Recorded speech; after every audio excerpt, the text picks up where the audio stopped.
Hi friends, welcome to ആഗീസ് taste. ഞാൻ എത്തിയിരിക്കുന്ന ഒരു പാവയ്ക്ക തീയലിൻ്റെ റെസിപ്പിയുമായിട്ടാണ് കേട്ടോ. ഒരു തനി നാടൻ പാവയ്ക്ക തീയലാണ്. അടിപൊളി ടേസ്റ്റാണ്. ഇതിന് കയ്പൊട്ടുമേ ഇല്ല കേട്ടോ. കയ്പൊട്ടും ഇല്ലാതെ ഉണ്ടാക്കിയിരിക്കുകയാണ്. അപ്പോൾ ഇതെങ്ങനെയാണ് തയ്യാറാക്കിയിരിക്കുന്നത് നമുക്കൊന്ന് കണ്ടു നോക്കാം.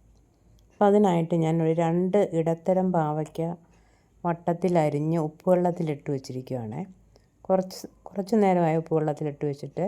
അപ്പോൾ കുറച്ച് നേരം ഈ ഉപ്പുവെള്ളത്തിൽ കിടക്കുമ്പോൾ തന്നെ ഇതിൻ്റെ കുറേ കയ്പങ്ങ് മാറും. പിന്നെ ഒരു 10-30 ചുമന്നുള്ളി, ഒരു 4 ഉണ്ടമുളക് 2ആയിട്ട് കീറിയൊന്ന് വെച്ചിട്ടുണ്ട്. കുറച്ച് കറിവേപ്പില എടുത്തിട്ടുണ്ട്. പിന്നെ ഒരു നാരങ്ങ വലിപ്പത്തിൽ പുളി കുറച്ച് വെള്ളത്തിലിട്ട് വെച്ചിട്ടുണ്ട് കേട്ടോ. ഇതിൻ്റെ അരപ്പിനായിട്ട് ഒരു മുറി തേങ്ങ, ഒരു 4-5 ചെറിയ ഉള്ളി, 2-3 വെളുത്തുള്ളി ഇത്ര എടുത്തിട്ടുണ്ട്. അപ്പോൾ ഇത് നമുക്ക് ആദ്യമേ ഒന്ന് വറുത്തെടുക്കാം. ഇതെല്ലാം കൂടെ ഒരു പാനിലേക്ക് ഇട്ട് കൊടുത്ത്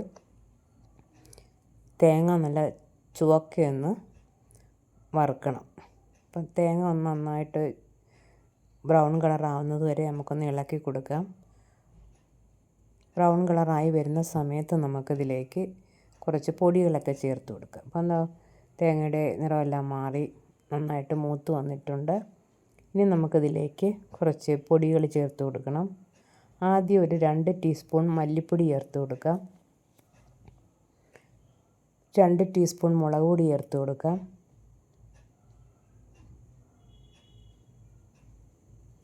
പിന്നെ ഒരു 1/2 ടീസ്പൂൺ മഞ്ഞൾപ്പൊടി,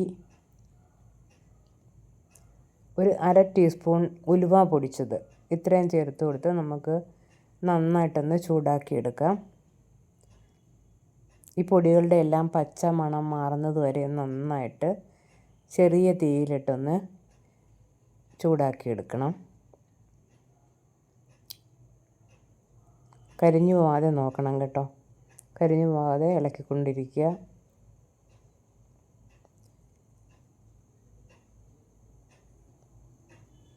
ഇപ്പം കുറേയൊക്കെ മൂത്ത് വന്നിട്ടുണ്ട്. ഇത്രയും മതി. നമുക്കിനി ഇത് തണുക്കുന്നുണ്ടെ നരച്ചെടുക്കാം. ഇനി കറി തയ്യാറാക്കാൻ തുടങ്ങാം. അതിനായിട്ടൊരു ചട്ടി ഞാൻ അടുപ്പിൽ വെച്ച് കൊടുത്തിട്ടുണ്ട്. അതിലേക്കൊരു 2 ടേബിൾ സ്പൂൺ വെളിച്ചെണ്ണയാണ് ഒഴിച്ചു കൊടുത്തിരിക്കുന്നത്. എണ്ണയൊന്ന് ചൂടായി വരുന്ന സമയത്ത് നമുക്കതിലേക്ക് 1 ടീസ്പൂൺ കടുക് ഇട്ട് കൊടുക്കാം.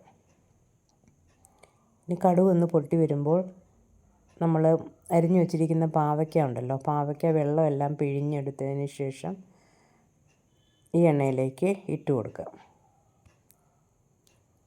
കടുകൊക്കെ പൊട്ടി തുടങ്ങിയിട്ടുണ്ട്. കടുക് നന്നായിട്ടൊന്ന് പൊട്ടി വരട്ടെ. ഈ സമയത്ത് നമുക്ക് പാവയ്ക്ക ചേർത്ത് കൊടുക്കാം.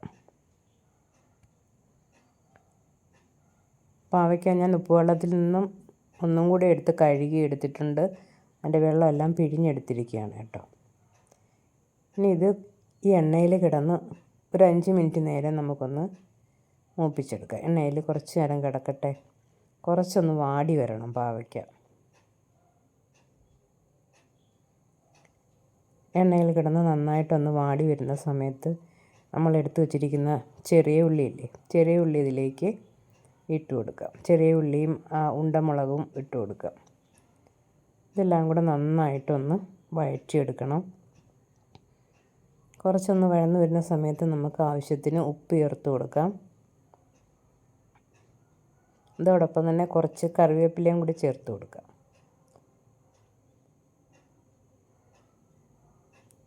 ഇനി ഇത് കുറച്ച് നേരം നമുക്ക് നന്നായിട്ട് വഴറ്റിയെടുക്കാം.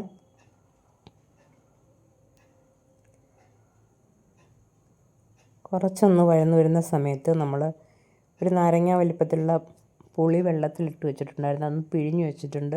ആ പുളിവെള്ളം നമുക്കിതിലേക്ക് ചേർത്ത് കൊടുക്കാം. ഈ പുളിവെള്ളത്തിൽ കിടന്ന് പാവയ്ക്ക നന്നായിട്ട് വെന്ത് കിട്ടണം. അപ്പോൾ പാവയ്ക്കയുടെ കയ്പ്പ് കുറേയൊക്കെ മാറിക്കിട്ടും. ഇപ്പോൾ പുളിവെള്ളം ഒഴിച്ച് കൊടുത്തിട്ടുണ്ട്. ഇനി നമുക്കിതിനെ ഒന്ന് മൂടി വെച്ച് കൊടുക്കാം. ഒന്ന് വെന്ത് വരട്ടെ. ഇപ്പോൾ ഒരു 6-7 മിനിറ്റ് ആയിട്ടുണ്ട്. പാവയ്ക്കയൊക്കെ വെന്ത് വന്നിട്ടുണ്ട്. ഇത് നന്നായിട്ടൊന്ന് ഇളക്കി കൊടുക്കാം. ഇളക്കി കൊടുത്തതിന് ശേഷം നമ്മൾ അരപ്പൊക്കെ അരച്ച് വെച്ചിട്ടുണ്ട്. ആ അരപ്പ് ഇതിലേക്ക് ചേർത്ത് കൊടുക്കാം. അരപ്പ് ചേർത്ത് നന്നായിട്ടൊന്ന് മിക്സ് ചെയ്യാം. മിക്സ് ചെയ്തതിന് ശേഷം ആവശ്യത്തിനുള്ള വെള്ളം നമുക്കിതിലേക്ക് ചേർത്ത് കൊടുക്കാം. ആദ്യം ഞാൻ കുറേ അരപ്പ് വെള്ളം എടുത്ത് വെച്ചിട്ടുണ്ടായിരുന്നു. അത് ഇതിലേക്ക് ചേർത്ത് കൊടുക്കാം.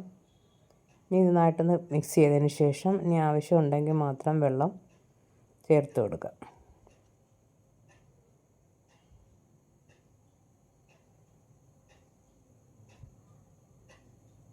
ഇനി നമുക്കിതിൻ്റെ ഉപ്പ് നോക്കാം.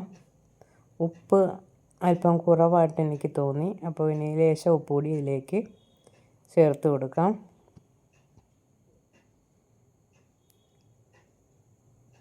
ഉപ്പ് കൂടെ ചേർത്ത് ഒന്നുകൂടെ മിക്സ് ചെയ്തതിന് ശേഷം നമുക്കിതിനെ ഒന്ന് മൂടി വെച്ച് കൊടുക്കാം. കറി നന്നായി ഒന്ന് തിളച്ച് വന്നിട്ടുണ്ട്. ഈ സമയത്ത് ഞാൻ 1 ടേബിൾ സ്പൂൺ ശർക്കരപ്പൊടിയാണ് ചേർത്ത് കൊടുത്തിരിക്കുന്നത്. മണ്ണൊന്നും ഇല്ലാത്ത നല്ല ശർക്കരപ്പൊടിയാണ് കേട്ടോ. അപ്പോൾ ശർക്കര മണ്ണുള്ളതാണെങ്കിൽ നമുക്കൊന്ന് ഉരുക്കി ചേർത്ത് കൊടുത്താൽ മതി. ശർക്കരപ്പൊടി ചേർത്തിട്ട് വീണ്ടും അത് മൂടി വെച്ച് കൊടുക്കാം. ഇനി ഇവിടെ ഇരുന്നൊന്ന് വറ്റി വരട്ടെ. ഇപ്പോൾ കണ്ടല്ലോ നമ്മുടെ കറി വറ്റി എണ്ണയൊക്കെ തെളിഞ്ഞ് വന്നിട്ടുണ്ട്. ഇനി ഇത് ചട്ടിയിലിരുന്ന് തന്നെ കുറച്ചും കൂടെ വറ്റും. അപ്പോൾ ഇത്രയേ ഉള്ളൂ. അടിപൊളി ടേസ്റ്റിലുള്ള കയ്പൊട്ടുമില്ലാത്ത നല്ലൊരു പാവയ്ക്കാത്തീയൽ ഇവിടെ റെഡി ആയിട്ടുണ്ട്. അപ്പോൾ എല്ലാവരും ട്രൈ ചെയ്ത് നോക്കുക.